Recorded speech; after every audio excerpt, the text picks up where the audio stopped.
on-chain. Hey, on-chain revolution, Bitcoin not an illusion. Market recaps and I do a roll call. You're not bullish in the vocal.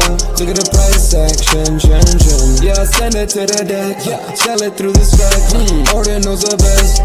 Too much Bitcoin, gotta go to read. If you end up bearish, gotta put the knee back. Let me see the comments. Look at the fear and greed index. Bridge, look at the chart.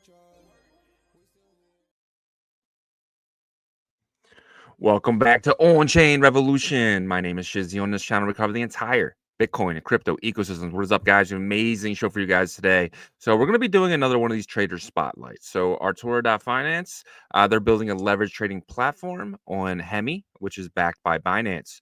And we just want to kind of learn, right? We want to educate the audience. We want to kind of show you guys that, there's an opportunity here, especially with potential airdrops, right? Hemi could do an airdrop, Artura could do an airdrop, but not just that, on maybe how to start an account and grow that account. So today we're lucky enough to have the Mr.BRC. If you don't know who he is, he had an early Ordinal project. This guy's been early to pretty much everything. He's a Solana pump fund trader, but he's been doing leverage for a long time. And what we want to do is want to get as much information out of him to educate you guys and really educate myself, because I'm trying to learn to use the leverage tool to my advantage and stop getting wrecked, right? So if I can learn from these traders and I can actually put maybe some of their strategies into play, I might be able to make some money off this. So really looking forward to this one. But before we get started, I'm bringing my partner here, as always, Mr. Yagobi. What's up, buddy? What's up? What's up? What's up? What's up, man? So we knew Mr.BRC forever, so this is going to be a fun one. Yeah, OG in the space for sure. And once we, was able to finalize and get him on our calendar for this interview, I was really excited because I could see Mr.BRC being a good trader just because of how meticulous he is with, his development skills and all these things with his projects he builds, right? I mean, you're talking about a guy that can literally, create a system of being able to track stuff, analytics, all working together for his success and stuff like Pump Fund and building projects for communities and tool sets and stuff. So I was like, okay, this guy is definitely has a system that he's created over the years with trading leverage and stuff. And I want to know what his secret sauce is and all that stuff. So I'm excited for this one. Yeah, man, 100%. Really looking forward to talking to Pepodins stuff later. We know he is, head down building over there. So that's going to be really interesting as well. But without further ado, let's bring him up. Mr.BRC, welcome to OnChain Revolution. Hey, how's it going? Good to be here. What's going on, guys? Not much. Glad to have you, man. You're definitely an OG. We've had you on the show multiple times, cross paths in spaces, but excited to really learn about your history with trading and what you've learned over the years. Maybe we can spread that education to the audience here, and then we'll get into some of the projects that you're building as well. But if you wouldn't mind kicking us off, maybe giving the audience a little bit of your background, how you got into trading, why you got into trading, and what that looked like. Okay, yeah, you'll love this. So I got into trading like honestly in 2016. I knew absolutely nothing. I was the most gullible, idiotic candidate for buying crypto possible. Like I didn't know what to buy, how to buy, when you sell. I didn't know anything. And I just the way I really got into it, and it was just by losing all my Bitcoin, right? So I traded, I lost all my Bitcoin.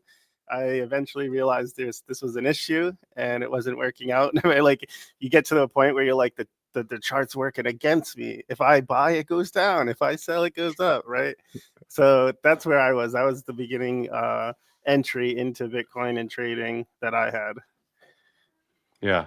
The thing about you is I feel like you, like I said, that, I described you as kind of meticulous in terms of what you do and almost kind of type A because you are a developer.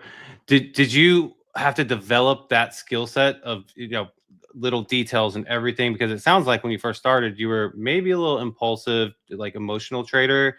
Could you explain maybe what that was like, if that's the case? Yeah, absolutely. So before I got into trading, I used to like go to the casino a lot in real life. And part of going to the casino was because I do have a gambler's mentality, and I do use my emotions when it comes to like deciding what to do with my money. And part of going to this casino a lot was me not only being a degen, but also like sometimes feeling like I was gaining more control over my emotions every time I went, right? And I was getting a little better at everything. And it seemed like the better I got at that. So yeah, when I got into crypto, I didn't know, you know, it was back at square one. It wasn't like the casino, even though it was exactly like the casino because I had no idea what I was doing, right? So it was like me sitting down with no strategy, no idea what game we're playing, just putting my money in. And eventually, once I lost enough, I stopped trading. And that was this. If you're somebody who's losing money trading and you're brand new to this stuff and you don't know what to do and you feel like I just explained, stop trading, but don't walk away. Just pay attention, but don't trade. The second you are paying attention but not trading, your brain absorbs everything. When you are trading and trying to learn something, your brain only absorbs the dollar that went up and down, and that's it. And then the next day, square one. So this was like life changing for me. I think I didn't trade for like, I'm gonna say, a month and a half straight. So every single day I was there all day looking at everything. It did not put a dollar in or do any kind of trading for 45 days. And it changed everything for me. Like I learned what the cycles were. I learned resistance, support. I learned everything you needed to know, at least to know like what I was doing at that point. And until then, it felt like every single day I had learned nothing new. I was still just the beginning day one idiot, and I couldn't learn. Like I just couldn't learn no matter what I did. And as soon as I stopped trading, I learned everything at like record pace. Makes a lot of Yeah, sense. man. You know, That actually really resonates with me because I'm somebody who I tried leverage trading back in like 2022. Blew up an account, really sucked, and I wasn't able to really educate myself because like I always was trading while I was trying to educate. But if I would have kind of took a step back and maybe listened more and then not be in the game, right, that would probably would have really helped a lot. Yeah, absolutely. At least for me, that's exactly what happened to me. Yeah. Um, and then it just grew from there. I had a background in coding, so a lot of it was like looking at the data after that and trying to figure out like basically what I would do when I was very first into this and I started doing regular trading and leverage trading. I was just like, I had like a Binance API and I was like keeping track of the flow of everything happening on the platform. So when there were these like abnormal swings in the whole market, even though I didn't know what was happening or understand why, it gave me insight to try to figure out what was happening, why those things happen. And just by like, you know, keeping an eye on all of the data flow happening, it just gave me kind of this insight into the market and the way things work that other people didn't even have, just because they just don't have that data in front of them.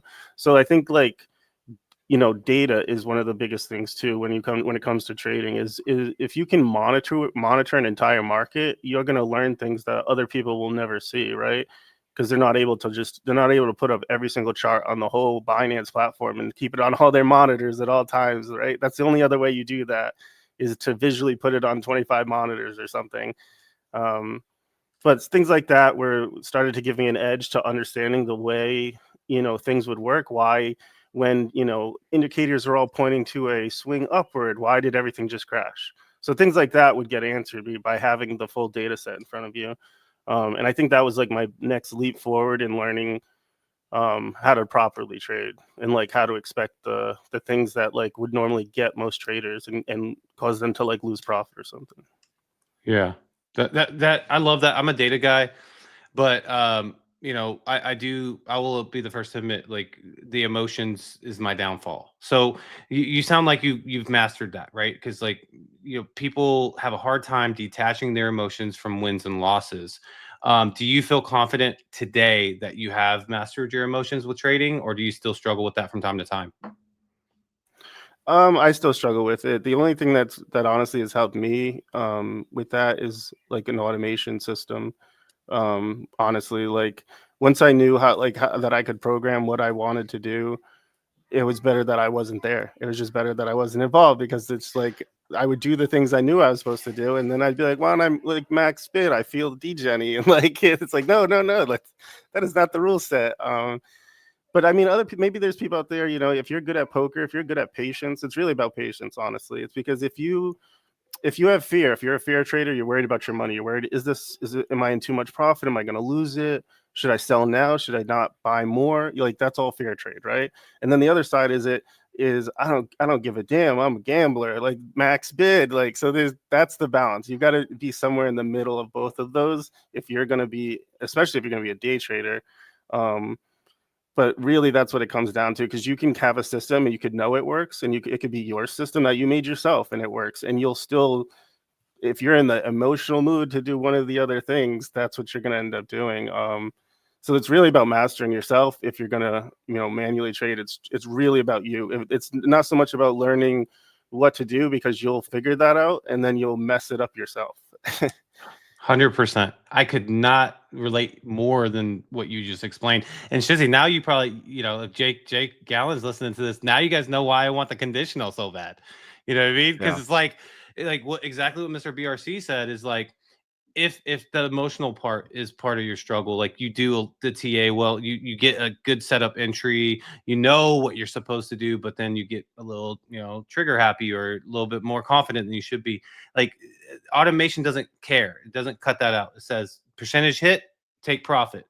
And that's what I want to get to that point. So that's awesome that you've been able to figure that out. So cool. Well, let's kind of start into maybe some tips here for the audience. So in terms of like trading with leverage, just talk about leverage, whether it's small or large, scalp. Let's talk about scalp maybe, or scalp or swing. Let's just say potential runners. How do you find potential runners, whether they're blue chip, new to, added to the leverage platform or whatever? What do you look for to find a potential runner? Okay, so I have an automated algorithm that does leverage trading, and it's extremely simple. Extremely simple. So here's how it works. Basically, the number one governing rule around all of it is that the market can't be volatile. It's got to be quiet. It's got to be like today, right? Today is a great day for that bot. What'll happen is, say you go on the lower time frame charts of the tokens right now, and you see that on the 3-minute time frame, there's some pretty decent swings of 6 or 7% on this token. That means it has enough range for you to leverage trade it for some pretty good profit based on your leverage, right? So you're looking for that opportunity in the swings that you're going to be able to make the money you want to make in the first place. That's just like the basics. Like, okay, I have a target. It has enough volatility. The market's quiet.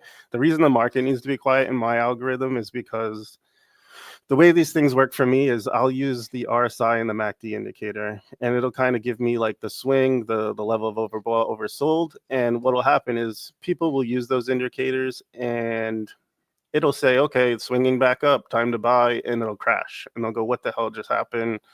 The indicators were all saying buy, and it went down. Well, what you'll notice is all of these things have momentum on different time frames, on different cycles. So you're trading the smaller momentum time frame, and you didn't realize that higher momentum time frame that was going to crash now was taking effect, which kind of it kicks the lower time frame momentums out the window when you're going to have a big move on a higher one. So all mine is doing is checking the RSI and the MACD on the higher time frames where those momentum cycles are happening.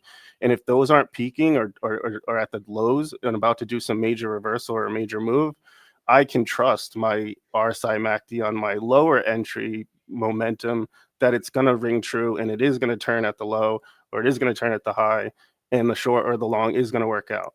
And as long as I'm in a calm market and the higher time frames are not against me, my lower time frame plays will, play out 90 to 100% accuracy. Gotcha. So an example of that would be, let's say the setup is looking really good for, let's say, the hour time frame, right? So you have the stochastic RSI sitting at like let's say it's sitting right at like a 22 point, but coming back up. You have the MACD, about to start a green candle coming out of the red on the hour, but then like let's say 5-minute is showing like it's just now heading back down. So like for you would wait till that 5-minute gets back down underneath the oversold for a better entry, and you would feel confident because that hour shows it's primed, ready to kind of go back up, right? Did I get that right? What you're explaining to me sounds like two momentum cycles that you're trying to find. You found a mid-range momentum cycle on the hourly at the low, giving you the signal, and now you're on the 5-minute, assuming the 5-minute is the right momentum like sometimes it's the 1 minute, Match. sometimes it's the 3 minutes, sometimes it's 10 minute, 15. Like you've got, you can actually literally line up RSIs and MACDs with the highs and lows of those time frames to basically focus in on the momentum that's like to be correct about it. So if you realize, Gotcha. oh look, all my indicators are highs and lows are matching to the previous up and downs on 5 minute, then you know you're kind of aligned on that lower cycle. You're also aligned. You want to be aligned on the hourly. You want your hourly, even though it's that low, you want the lows to match with the RSI and the MACD. You want the previous highs to match with the highs of the RSI and the MACD. You don't want random crosses all throughout the MACD in between those. You want it nice and clean, easy, aligned, focused. And that means you are on the correct momentum candle time frame for that cycle happening then. But yeah, Gotcha. so let's go back. Let's rewind. You're on the hourly, it's low, it's about to turn up. You go to 5 minute, assuming 5 minute has really nice read on the chart previously, you're catching two momentum lows at the same time, the 5 minute and the hourly, so that you can not only ride the 5 minute up, let it drop again and go up and down, but that's because the hourly is now going to keep rising. So you can trade longer than you would on the 5 minute trade. So you kind of, even though you're using the 5 minute to get your perfect entry, you're ignoring the 5 minute after that fact and keeping your trade focused on the hourly and riding that out to close out. Gotcha. So the 5 minute you're using for that entry, and then you have that further conviction on the higher time frame at the hourly. And then for you feel like if you can match that, like a good situation there, then you feel confident that your trade will play out. You can close it after you hit your goal or whatever. Yeah. Just to be clear with all that, the way I trade and the way my bot trades is it goes through all the time frames. It'll be like, 1 minute, 3 minute, 5 beep, beep, beep, 5 minute is aligning. And then a 15 minute, 20 minute, 45 minute, 1 hour, 2 hours, beep, beep, beep, 3 hours is aligning. And then that tells me, do I want to trade the 5 minute? Do I want to trade the 3 hour? Or do I want to align the 3 hour and the 5 minute, trade the 3 hour anyway, just for perfect entry? Like, so you kind of get this alignment system of where those movies, and then you go, oh, look, on the 2 day, is this peaking and falling? Is this going to crush my 4 hour trade that I'm seeing is perfect right now? So you kind of just go through up to the weekly and you go, oh, these are the 3 cycles I found where it perfectly aligns. Which one do I want to trade? How much, profit and losses they're going to be if I trade that with this much leverage? And that's your targeting system of like, am I safe? Is it good? Is it not going to fuck me on the higher one? Like blah, blah, blah. Yeah, that makes a lot of sense. But I feel like that's also kind of like where's your limit though? Like where's your border, right? For example, like what's you said the 2 day, that's pretty far out, right? So well, imagine this. Imagine you find a token where all the bigger time frames are all MACD RSIs right in the middle, not doing nothing. yeah, But on the 5 minute, it's 20 RSI. It's crashed. It's whatever. yeah, That's a long with 99% accuracy. You're gonna hit on, because the rest of the time frames aren't set up to continue crashing. That should not keep crashing. gotcha. Oh, Whew, man, a lot I'm of like blown information. away. Yeah. I knew you were a trader, man. I didn't know you were this good. Like, I guess I should have. But damn, dude, this is I'm blown away. I mean, this is stuff I used to do a lot, like all the time, all day, and then I got into more of like, oh look, the 3 week, I can trade Bitcoin on the 3 week time frame, and I can go buy this 3 months ago and sell it now, and like, I don't do the day trades anymore. But I wouldn't have gotten to the macro level without being in the day trade, like, trenches. Yeah. And for the audience there, you talked about like, taking that like basically a swing trade with Bitcoin there. But that's obviously something that you'd probably, stick more to the lower leverage, right?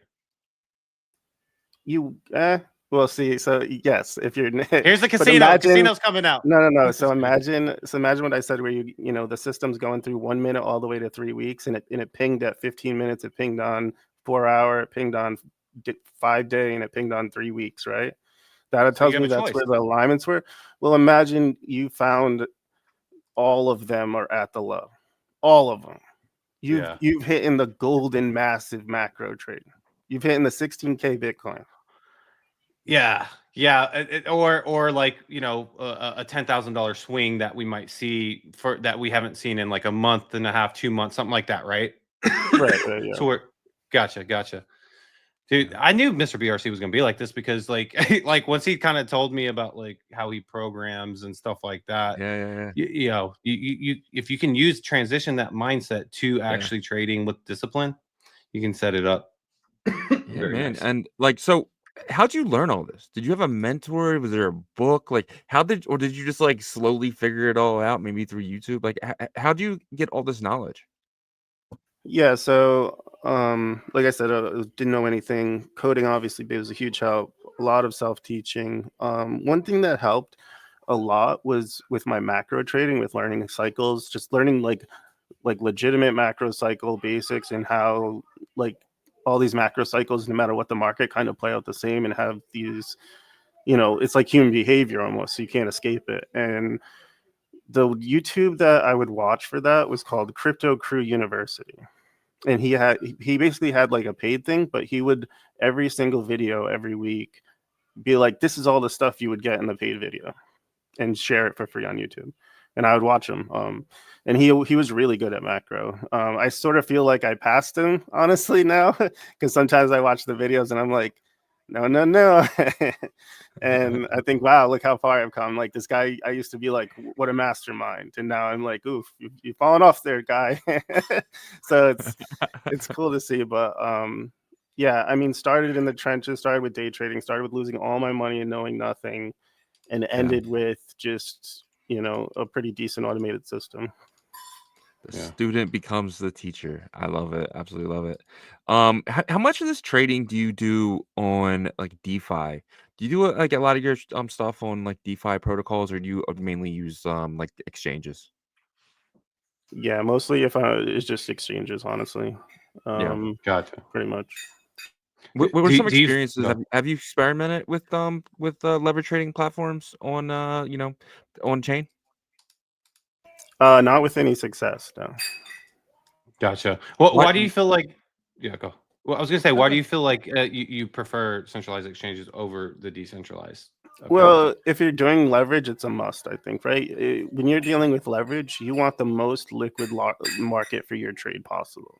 You do not want scamwicks deleting your trade on you, right? Yeah.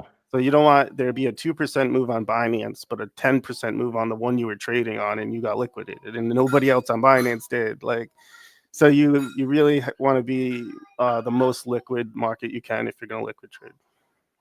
Gotcha.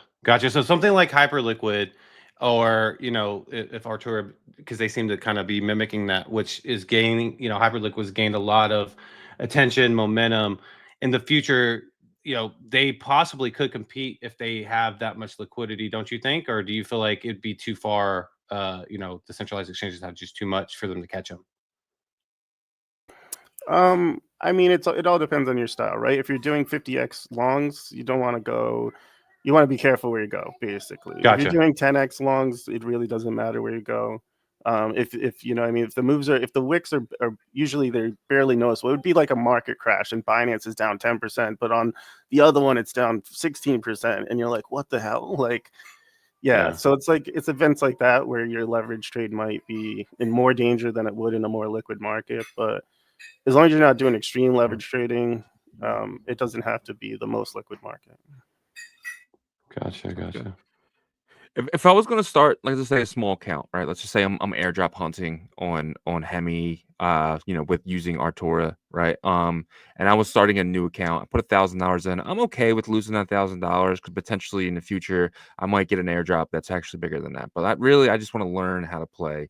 What would be some suggestions by you on really what to do in the very early stages of that?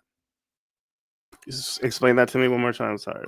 Yeah. All right. So let's just say you put $1,000 in a new account, right? You're doing it to kind of airdrop farm, right? But it's a leverage trading platform. What are some activities like you would do? Would you go like, would you put like $10 in? You have $1,000 to play with, $10 in on the first trader. How do you feel? Let's just say I have a setup. I really like it. What would be some suggestions of a new trader? Okay, so new trader, you're gonna go very low leverage, right? You're gonna go low leverage, probably with Bitcoin.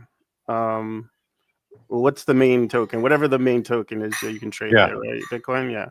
So you're gonna go with Bitcoin. You're gonna go low leverage, And I mean, you're going to decide, like, you're going to try to find where the market cycles are, where we're going up and down on different time frames, and pick your directions, like, and how long you want to be in that direction for. So if you're like, well, I'll probably leave this in here for a week, you don't want to go check the hourly 4 hour on Bitcoin and be like, yeah, this looks good, right? Like, you want to be like, well, let's go check the weekly and see, are we bending out? Are we turning back up there? Because I'm about to leave my money in here for 3 weeks. Like, so that's like how you're gonna make yours. Oh, am I gonna be back here tomorrow, press and sell? So let's check the hourly then. Like, you know what I mean? Like, so that's where That I makes would sense. be. Figure But out how honestly, you long of a do a trade low, you want to be longer in. term leverage trade, and just to get your feet wet and to know you're not going to be down bad. And that kind of keeps you interested and active on the platform. I think it keeps you learning, it keeps you invested. You're not at the edge of your seat waiting to lose it all, and you're still there every day trying to learn. So Yeah. Yeah, love it.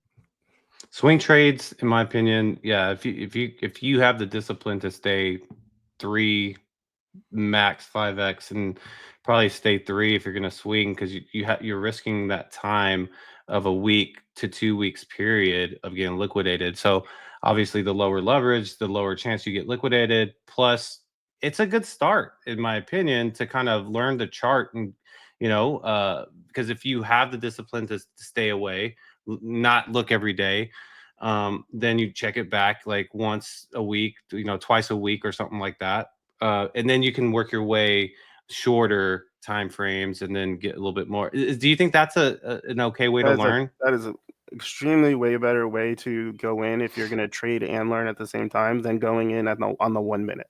Going on the 1 minute is absolute chaos. It's like you're not learning nothing. Your heart's racing. All you can think about is like $100, $500, $0. Like, you don't know nothing. So I definitely, if you're going to trade and learn, start slow, start bigger, start slower, and then you have way more brain focus to focus on the things that are going to help you and let you learn than just focusing on number going up and down so fast. Yeah, because if you do start with the 1 minute, you'll probably end up like having 7 trades in like 2 hours, and you switch directions like every time. So, which is just obviously you're going to run out of money. But my last question about this topic is for you is, where do you like? I guess in terms of size, like where are you in terms of comfort? Do you feel like you've reached the level to where you can use large size, like large size, or do you try to stay like conservative, consistent? No, I trade pretty decently. Yeah, I mean, one of the things I've learned too is if you're ever looking at the chart and it gets to the point where it's like, oh, is this going to still go in the same direction? And then it gets to the point where it's like, man, it really has to close here if we're going to continue in this direction. And then it comes down to, this is the final chance for it to close, to not go in the opposite direction. And then you're wrecked, right? And you're like, oh, maybe I should have just taken out, even if I lost a few percent, waited for the market to decide what the next move was going to be. And gone from there, right? A lot of that, well, there's some moves on chain, like it doesn't happen very often, but there's certain times where there's the macro level cycle has all the indicators lined up, and it's going to trigger every single bot because every indicator is about to print the same trigger that makes everyone's thing trigger, right? And it's on a macro time frame. And those things they go either way. Either it crosses and and all the indicators make that move, and everybody's bots go off, and you see the big candle, or it doesn't make it in time. The candle closes, and the bots do the opposite. So there are those moments where it's like, even as a good trader, you're like, what the fuck is about to happen next? Like, is this candle gonna make it or not? And in those moments, I've learned to like just stay out of the way and find out later. If you're with like huge size, you know what I mean? Definitely. Did you have any other questions, Shizzy, for Mr.BRC about the trading side of things? No, that's really it. Yeah, I would love to kind of get into what you're building personally. Yeah. Yeah, we can talk about Pepodins. So basically, I'm on the team over there at Pepodins, Rune Token. We built a platform. We have a game trailer that's out. We have AI video meme generation. We're trying to like hit on all cylinders. We have a decent team who they all can kind of produce stuff in their own way. so it's not all on one dev shoulders, which I love. So like I'll be like working on the app, and then Snoop's like, "Look what I made," and I'm like, "This is great. This is incredible." So it's a good team. I like the team, and yeah, we're working on coming out with V1 release for that app. He has it up now, you can see, and we're just kind of letting people test it, and we have like a pretty decent version that's live right now. But once V1 comes out, there's going to be like achievements, there's going to be rewards, there's going to be a lot of stuff. The design's a lot different. Yeah, what else? We're working on the SID. We're a little worried because of what happened with Odin Fund about I'm trying to talk with Bob now about like where the real vulnerability was with that smart contract, so that I can make sure that, if you connect your wallet on Pepodins, nothing like that's going to happen, obviously.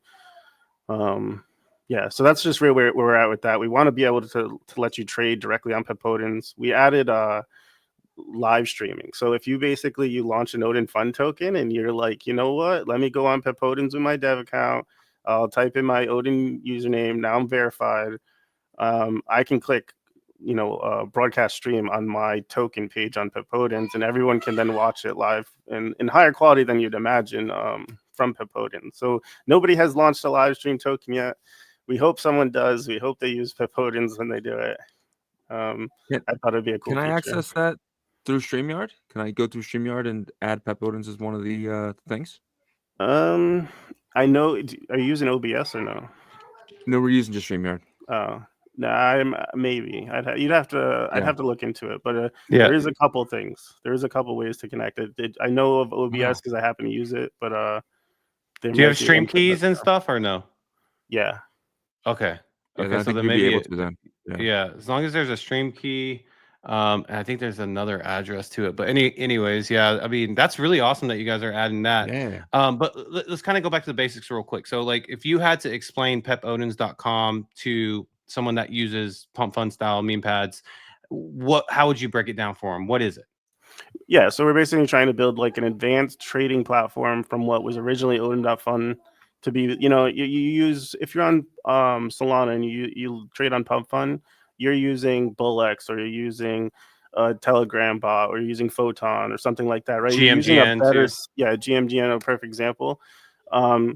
That's basically the direction we're going in, right? We want you to be able to get more information, better stuff, and better access to data and all of that stuff all through our platform, in the same way you would through like GMGN. So that's really it. And then we have it's not just the platform, right? We have the AI, we have everything that Snoop's working on, we have the game. So it's like we're trying to be a meme community. We're trying to also have a game tied to the token. We're also trying to be a platform that will allow you to do basically advanced on-chain data requests, right? So let's say you look at a token and you see it says it's bundled for this reason or that reason, but I really want to know everything about this token. And you click the button and it's checking the mempool API for connections between the wallets, it's checking for NFTs, it's checking for everything, right? Stuff that you wouldn't even imagine. It's checking to give you a full analysis report of all of that. We're going to let people burn their Pepodins tokens to basically, if they on demand, like credit burning requests to do really advanced stuff if they truly wish to. That goes above and beyond what you'd normally get on a platform, because it's just stuff that takes too long to load. Like you can't be just like clicking something, waiting 45 seconds for it to load each time everyone clicks it, right?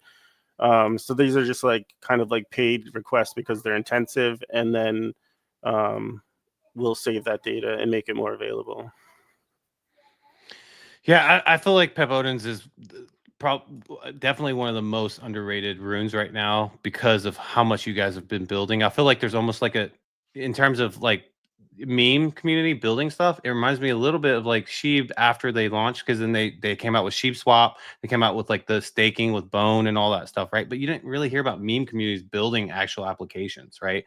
So this is awesome. I think I called GMGN. I said, whenever you guys first launched, I was like, I think they're trying to do a GMGN style thing. So this is really cool that you guys are, evolving to something like that. Now, recently, I actually found out before Snoop even announced anything. I messaged them. I saw Pepodins on FunkyBit, right? So I was like, whoa, okay, is this the same rune sticker? Went checked. Yes, exact same. Asked him. He said, don't tell anybody because we got to announce it first. But to me, I was bullish on that because I feel like a successful rune that launched on Odin Fun that has a community is now expanding to another meme launchpad that's in a little bit different environment. So is this, first of all, is this bullish for runes to be able to do stuff like this, have liquidity in different environments? And say Rune Shot's next, would you guys go there as well?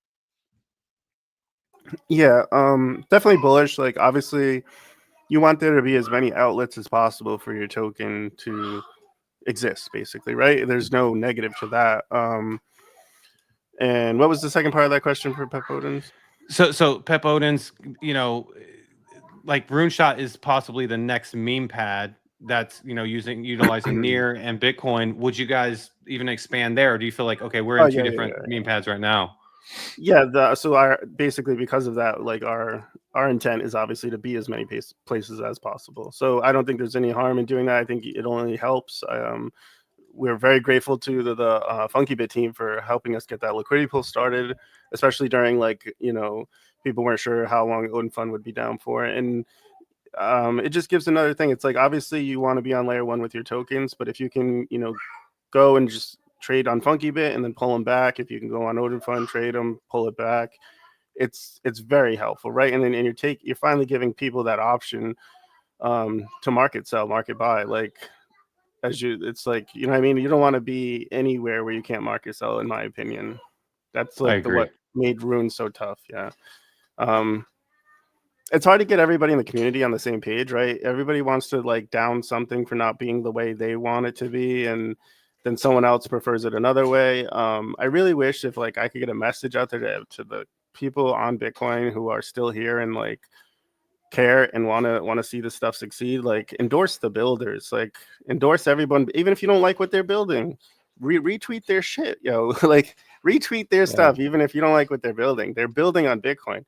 Like, are you building on Bitcoin? If you're not, retweet their shit. You know what I mean? Like, at least retweet their stuff. I mean, at least show support. There's times we have people on the show, right? And it's like, we'll look at each other and be like, dude, does this have a chance to actually work? Right. But we'll still have them on. We'll still try to support, the people who are out here, or, they're putting in their blood, sweat, and tears and money into building these projects. I 100% agree. I think anyone that's choosing to build on Bitcoin or near Bitcoin, like around it, whether that's Odin, whether it's FunkyBit with the base and eventually Arch, I think you're right. We 100% need to support our builders here. Yeah. Yep. And the fact that you guys took advantage of creating staking vaults on Bitcoin layer 1 as soon as possible with one of our partners, Fluid, shows that you do have the fundamentals. You do still care about layer 1. And I think that tribalism will go away. And when things aren't performing well, everybody finds something to complain about, dude. And I think once the market rebounds, people will be more supportive, but it shouldn't matter, market up or down, support the builders, like Mr.BRC said. So awesome. Yep. Well, this has been absolutely amazing, man. We really appreciate your time, and would love to give you a few more minutes to kind of talk to our audience about where to come find you and anything else, anything you want to talk about. You can go find me at Mr.BRC0 on Twitter. You can find the project at Pepodins. I don't know. What do you guys want to talk about? Let's talk about something. Well, I mean, I guess just let them know maybe what to look forward to, kind of last words there, maybe something for them to get excited about. Sure. If you know what FunkyBit is, it's another one just like Odin Fun. It's a little different. Obviously, they're on base. We're integrating the same kind of things you're seeing here. You'll be able to, right at the top next to the logo, you'll be able to click to FunkyBit and everything will swap over to FunkyBit instead of Odin Fun. And we'll have like this dual layer to both platforms. Love it. Love it. All right, Mr.BRC, appreciate your time, sir. Can't wait to have you back on the show, and we will talk to you soon. All right, yeah, thank you. One more thing, if you still want to know, see the little green eye up there on the platform? Sure. Green Yes. eye, this one. Yeah, Yep. so that one's where you can actually type in the name you want in the wallet, the Ordinal Fund wallet ID. You can click tracked users to manage who you're tracking, and then activity Oh, wow. will tell you when they buy and sell. And you can even set up Chrome notifications. So even if you're not on the Pepodins app, your Chrome will pop up that someone bought or sold that you're tracking. That's huge. That's Top of trading time. amazing. Yeah. Love it. Love it. Love it. Love it. Absolutely awesome. Yeah. Well, appreciate the update there. And we look forward to having you back on in the future. All right. Thank you, guys. All right. See Take it ya. easy. Well, absolutely amazing. Another video, man. These are coming out really well. Like, this is our second one now. These these trading episodes, really learning a lot. Especially, we had Landy last episode. We had Mr.BRC here, and it's very similar stories in the very beginning where you just get wrecked until you learn. The people who don't give up, the people who keep at it, watching YouTube videos and reading books and learning from other people's mistakes. I mean, that's how you definitely succeed in leverage trading for sure. Yeah. And another thing too is we just having both of those on separately, those two traders, you learn that people that have success in trading, they develop their own custom way of doing it, right? With Mr. Yeah. BRC, very much automated developer mindset, set it and forget it, which I love. I actually wish I was a developer so I could do that, but maybe Hustle can help me with that in the future or something. But and then you had Landy, that was more of like hands-on, educational, Yeah. building a system, kind of old school, but built it into fundamentals. And so both were really amazing. And we appreciate all of you guys watching this episode. We hope that you learned something, because we both definitely learned a lot in both episodes, and we'll continue the series, the Trader Spotlight series, brought to you guys by Artura. But if you could also check out Artura, guys, you could go to artura.finance. Remember, these guys are building on Hemi Bitcoin Layer 2, which is backed by Binance Labs. That's a huge backing there. And so you're going to be able to trade synthetic Bitcoin fungibles, Ordi, Sats, Doggo to the Moon, $1 Billion Cat, Magic Internet Money, all the blue chips there, and also the popular tokens outside of the ecosystem, the XRPs, the TAOs, the Solanas, the Ethereums. And so super exciting stuff. Make sure that you're participating in any point systems that they have, because they will have a future TGE. And we appreciate you guys for checking them out. And until the next one, super exciting stuff there. Yep. And you guys wouldn't mind checking out onchainrevolution.io. Some of the best articles dating all the way back to last year. If you know someone entering the space, please send them our website. We really feel like it can help them get started and caught up to where we are. If you guys need a VPN, we got NordVPN. You got 70% off coupon. Everyone should have a VPN, guys. Get a VPN. I highly recommend Nord. They got really cool tools on there that I'm actually just learning about. I thought they were just a VPN, but there's so much more. But check everything out here. Click our link. And if you're looking for merch, to head over to the the Bitcoin Las Vegas. It's gonna be fun. It's gonna be exciting, guys. But do not wait. You still have some time. Click our store tab here, and that'll take you to our third-party Shopify. And basically, you guys can get anything from shirts, hats, school bags, and much, much more. But check everything out here at onchainrevolution.io. And guys, remember, we are live Monday through Friday, 11 a.m. Eastern, 10 a.m. Central, 8 a.m. Pacific, and 3 p.m. UTC. Check us out all week, guys. Until tomorrow. Peace.